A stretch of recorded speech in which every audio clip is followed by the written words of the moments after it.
I mean, and all the while, the president continues to try to blame somebody else, anybody else, for what has gone wrong here. Yesterday, you might have seen he sent this letter to the World Health Organization, threatening the World Health Organization anew and saying that the United States was going to leave the World Health Organization altogether in the middle of the pandemic. The president's letter, in making that threat, cited one of the most influential peer-reviewed medical journals in the world, the British medical journal called The Lancet, as part of the American government's beef with the WHO. The president said in his letter that WHO had ignored reports from early December about the virus spreading in China. The president's letter said, quote, "We know the following. The WHO consistently ignored credible reports of the virus spreading in Wuhan in early December 2019 or even earlier, including reports from the Lancet Medical Journal." Well, the Lancet Medical Journal wrote to the White House today to say, "Oh my God, what are you talking about?" I'm paraphrasing that, but that's basically what here's what they actually said. I can quote it.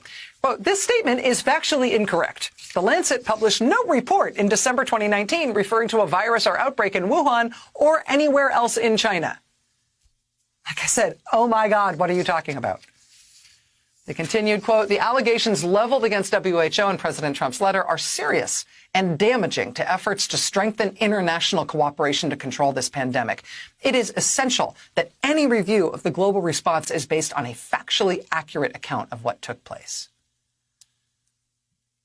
It is so embarrassing.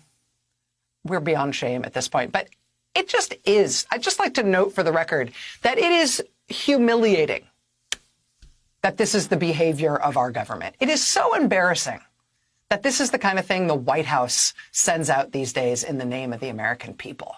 I mean, did you even look that up before you put it in the letter to the WHO?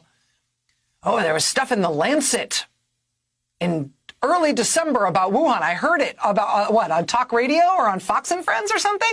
And so without checking whether or not that was true, you just put it in a letter in writing and sent it to the World Health Organization, assuming it was true or it wouldn't matter if it wasn't? You're not writing a letter to the editor. You're not some crank calling in at the end of the Rush Limbaugh show, right? To get your dittos. You are the White House, speaking on behalf of the government of the most powerful and previously most respected country on earth. And you're just making that stuff up in front of everybody.